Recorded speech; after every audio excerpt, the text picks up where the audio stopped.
بسم الله الحمد لله والصلاة والسلام على رسول الله السلام عليكم ورحمة الله وبركاته. maanta waa 14 Oktoobar, waa maalintii ay naga baxeen dad Soomaaliyeed oo abriye ah oo 1000 qofood gaaray ama ku dhow.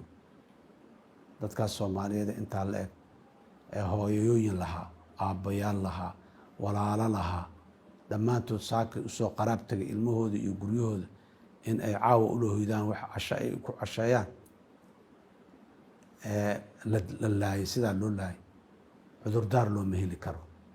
marka dadka Soomaaliyeed ehelkii iyo qaraabadii ay ka baxeen dadkaas waxaan leeyahay mar kale samir iimaan Allah naga siiyo. muddo soo wareegtay jannadii firdaws Allah geliyaan leenahay. kuwa lagu tilmaami karo inay mujaahidiin ahaayeen waa kuwaas saaka soo shaqo tagay, suuqa soo aaday, hooyo caruur ka soo tagtay, aabbo caruur ka soo tagay, wiil hooyo aabbo guriga uga soo tagay oo soo xamaaliq aaday, intaba ayaa ku dhinteen iyo in kaloo intaas la mid ah.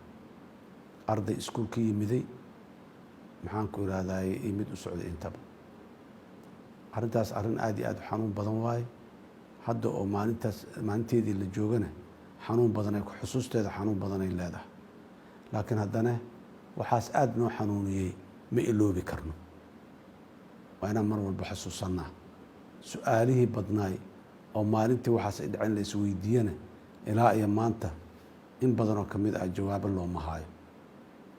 sababtu waa maxay ay waxaan u dhaceen lagama jawaabi karo, lama iloobi karo, lagamana sii soco karo. waa arrin u baahan in la soo xiro, mana xirmayso ilaa dadkii waxaa ka dambeeyey lasoo helo oo cadaaladda la horkeeno. dadka Soomaaliyeed guud ahaan eheladii iyo qaraabadii iyo waalidiintii iyo caruurtii dadkaasi ay ka baxeen samir iimaanaan leeyahay. ayagana waxaan ilaahay uga baryayaa jannadii firdawsi inuu ilaahay ka waraabiyo.